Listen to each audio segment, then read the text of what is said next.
World and PSCയുടെ പുതിയ updates ദിവസവും നിങ്ങൾക്ക് ലഭിക്കാനായി ഈ ചാനൽ എത്രയും വേഗം സബ്സ്ക്രൈബ് ചെയ്യുക. വീഡിയോ അപ്ലോഡ് ചെയ്ത് ഉടൻ തന്നെ നോട്ടിഫിക്കേഷൻസ് ലഭിക്കാനായി അടുത്തുള്ള ബെൽ ഐക്കണിൽ ക്ലിക്ക് ചെയ്ത് നോട്ടിഫിക്കേഷൻസ് ഓൺ ചെയ്യുക. Hello friends, JK world and PSCയുടെ എല്ലാ കൂട്ടുകാർക്കും ഇന്നത്തെ പുതിയ അധ്യായത്തിലേക്ക് ഒരിക്കൽ കൂടി സ്വാഗതം. നിങ്ങൾ ആദ്യമായിട്ടാണ് എൻ്റെ ക്ലാസ്സുകൾ കാണുന്നതെങ്കിൽ ദയവായി ആദ്യം തന്നെ ചാനൽ സബ്സ്ക്രൈബ് ചെയ്യുക.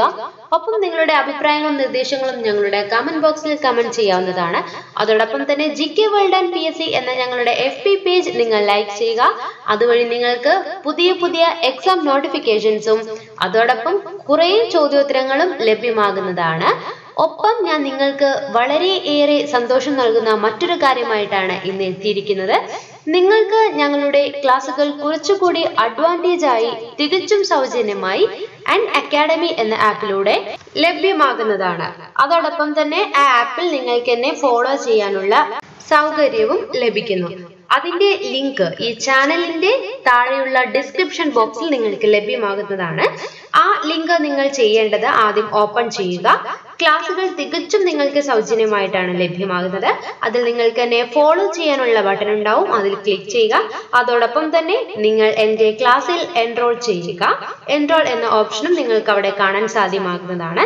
ലെസൺസ് എല്ലാം അപ്ലോഡ് ചെയ്യുമ്പോൾ തന്നെ നിങ്ങൾക്ക് നോട്ടിഫിക്കേഷൻ ലഭ്യമാകുന്നതാണ്. അതോടൊപ്പം നിങ്ങൾക്ക് എൻ്റെ ക്ലാസ്സിനെ കുറിച്ചിട്ടുള്ള റേറ്റിംഗും കമന്റ്സും ഒക്കെ രേഖപ്പെടുത്താം. ഒപ്പം റിവ്യൂവും റെക്കമെൻഡും നിങ്ങൾക്ക് ചെയ്യാൻ സാധ്യമാകുന്നതാണ്.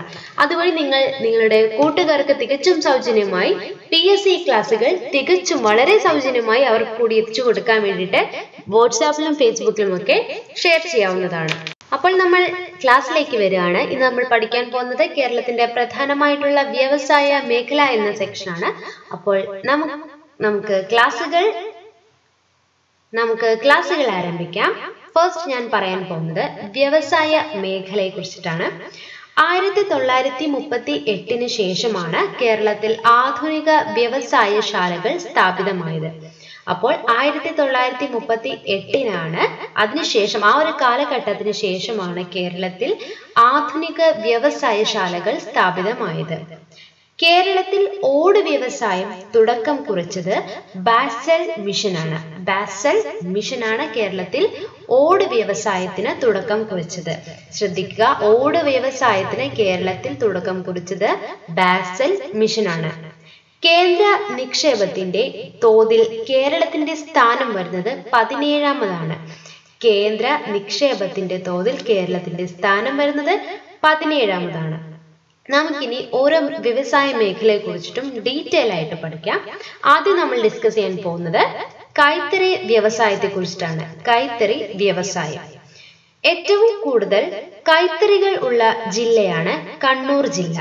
അപ്പോൾ കേരളത്തിൽ ഏറ്റവും കൂടുതൽ കൈത്തറി വ്യവസായം നടക്കുന്ന ജില്ലയാണ് കണ്ണൂർ ജില്ല.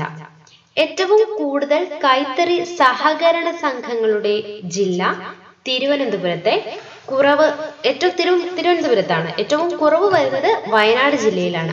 അപ്പോൾ ശ്രദ്ധിക്കുക, ഏറ്റവും കൂടുതൽ കൈത്തറി ഉള്ള ജില്ല കണ്ണൂരും എന്നാൽ കൂടുതൽ കൈത്തറി സഹകരണ സംഘമുള്ള ജില്ല വരുന്നത് തിരുവനന്തപുരമാണ്. എന്നാൽ ഏറ്റവും കുറവ് കൈത്തറി സഹകരണ സംഘങ്ങളുള്ള ജില്ല വയനാടുമാണ്. കൈത്തറി മേഖലയുടെ മേൽനോട്ടം വഹിക്കുന്നത് ആരാണ്? സംസ്ഥാന കൈത്തറി വികസന കോർപ്പറേഷൻ.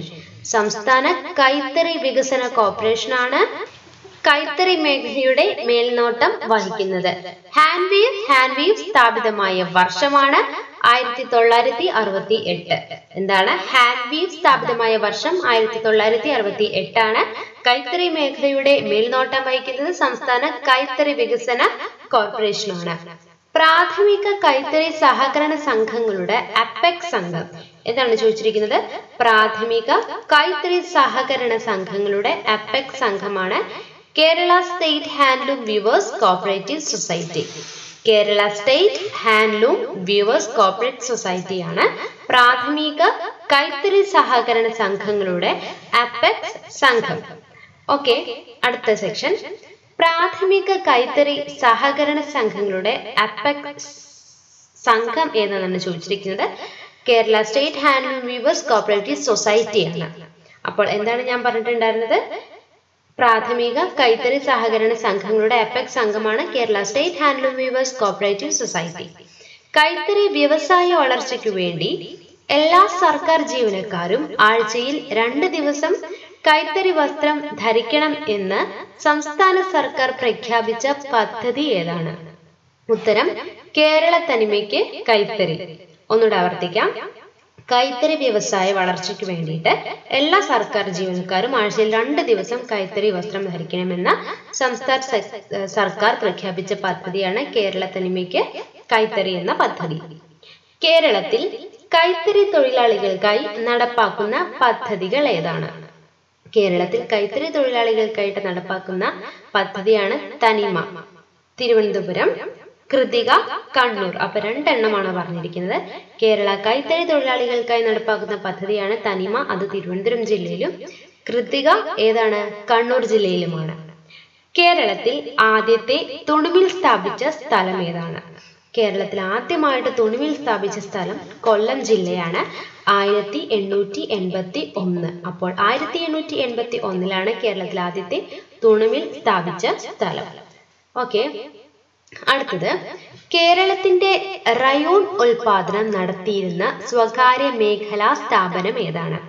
കേരളത്തിലെ റയോൺ ഉൽപാദനം നടത്തിയിരുന്ന സ്വകാര്യ മേഖലാ സ്ഥാപനമാണ് മാവൂർ ഗ്വാളിയാർ റയോൺസ്. കോഴിക്കോട് ജില്ലയിലാണ് കേട്ടോ. കോഴിക്കോട് ജില്ലയിലെ മാവൂർ ഗ്വാളിയാർ റയോൺസ് ആണ് കേരളത്തിൽ റയോൺ ഉൽപാദനം നടത്തിയിരിക്കുന്ന സ്വകാര്യ മേഖലാ സ്ഥാപനം. ഇന്ത്യയിലെ ആദ്യത്തെ റയോൺ ഫാക്ടറി ഏതാണ്? ഉത്തരം വരുന്നത് ട്രാവൻകൂർ റയോൺസ് ഫാക്ടറി, പെരുമ്പാവൂർ എറണാകുളം ജില്ലയിലെ പെരുമ്പാവൂർ എന്ന് പറയുന്ന സ്ഥലത്ത് ട്രാവൻകൂർ റയോൺസ് ഫാക്ടറി 1950 ഇന്ത്യയിലെ ആദ്യത്തെ റയോൺ ഫാക്ടറി ആയിട്ട് വന്നത്. അപ്പോൾ പെരുമ്പാവൂർ 1950, ട്രാവൻകൂർ റയോൺസ് ഫാക്ടറി. ഹാൻടെക്കിന്റെ ആസ്ഥാനം എവിടെയാണ്? ഹാൻടെക്കിന്റെ ആസ്ഥാനം തിരുവനന്തപുരം ജില്ലയിലാണ്.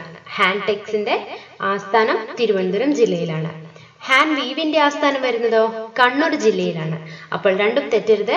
ഹാൻഡ് ടെക്സിന്റെ ആസ്ഥാനം തിരുവനന്തപുരം ജില്ലയിലും ഹാൻഡ് വീവിന്റെ ആസ്ഥാനം കണ്ണൂർ ജില്ലയിലുമാണ് സ്ഥാപിക്കപ്പെട്ടിട്ടുള്ളത്. ഓക്കെ, അടുത്തത് ദേശീയ കൈത്തറി ദിനം ആഘോഷിച്ചു തുടങ്ങിയത് എന്നാണ്?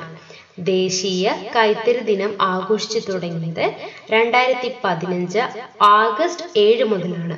അപ്പോൾ 2015 ഓഗസ്റ്റ് 7 മുതലാണ് ദേശീയ കൈത്തറി ദിനം ആഘോഷിച്ച് തുടങ്ങിയത്. അടുത്തത് ഓഗസ്റ്റ് 7 ദേശീയ കൈത്തറി ദിനമായി പ്രഖ്യാപിച്ചത് ആരാണ്? നരേന്ദ്രമോദി. ഇന്ത്യയുടെ പ്രിയമായിട്ടുള്ള നരേന്ദ്രമോദിയാണ് ഓഗസ്റ്റ് 7 ദേശീയ കൈത്തറി ദിനമായി പ്രഖ്യാപിച്ചത്. അടുത്തത് കൈത്തറി ദിനത്തിന്റെ പ്രഖ്യാപനത്തിന് പ്രേരക ശക്തിയായ ചരിത്ര പ്രസ്ഥാനം ഏതാണ്? ഉത്തരം സ്വദേശി പ്രസ്ഥാനം, 1905 ഓഗസ്റ്റ് 7. അപ്പോൾ സ്വദേശി പ്രസ്ഥാനം സ്ഥാപിതമായത് 1905 ഓഗസ്റ്റ് 7 കൈത്തറി ദിനത്തിന്റെ പ്രഖ്യാപനത്തിന് പ്രേരക ശക്തിയായ ചരിത്ര പ്രസ്ഥാനമാണ് ഈ സ്വദേശി പ്രസ്ഥാനം. അപ്പോൾ 1905 ഓഗസ്റ്റ് 7 ഈ ഒരു സ്വദേശി പ്രസ്ഥാനം നിലവിൽ വന്നത്. ഓക്കെ, അപ്പോൾ ഇന്ന് നമ്മൾ ഒരുപാട് കാര്യങ്ങൾ പഠിച്ചിട്ടുണ്ടായിരുന്നു. പ്രധാനമായിട്ടും കേരളത്തിന്റെ വ്യാവസായിക മേഖല എന്ന് പറയുന്ന സെക്ഷന്റെ ഒരു ഇൻട്രൊഡക്ഷനും അതോടൊപ്പം ഇന്നത്തെ മെയിൻ ആയിട്ട് നമ്മൾ പറഞ്ഞത് കൈത്തറി വ്യവസായത്തെ കുറിച്ചിട്ടുമാണ്. അപ്പോൾ നിങ്ങൾക്ക് ക്ലാസ്സുകൾ ഇഷ്ടമാവുന്നുണ്ട് എന്ന് ഞാൻ വിശ്വസിക്കുന്നു. മറക്കാതെ ക്ലാസ്സുകൾ അപ്ഡേറ്റ് ആയിട്ട് കാണാൻ ശ്രമിക്കുക. ഫേസ്ബുക്കിലൂടെയും വാട്സാപ്പിലൂടെയൊക്കെ ഷെയർ ചെയ്ത് മറ്റുള്ളവർക്ക് കൂടി എത്തിച്ചു കൊടുക്കാൻ ശ്രമിക്കുക. ഒപ്പം ഞങ്ങളുടെ ഫ്രീ PSC ഓൺലൈൻ കോച്ചിങ് ക്ലാസ്സിൽ നിങ്ങൾ ജോയിൻ ചെയ്യുമെന്ന് ഞാൻ വിശ്വസിക്കുകയാണ്. അപ്പോൾ നാളെ പുതിയ എപ്പിസോഡുമായിട്ട് വീണ്ടും നിങ്ങളുടെ മുമ്പിൽ വരുന്നതാണ്. Till then, bye bye and thank you for watching my channel.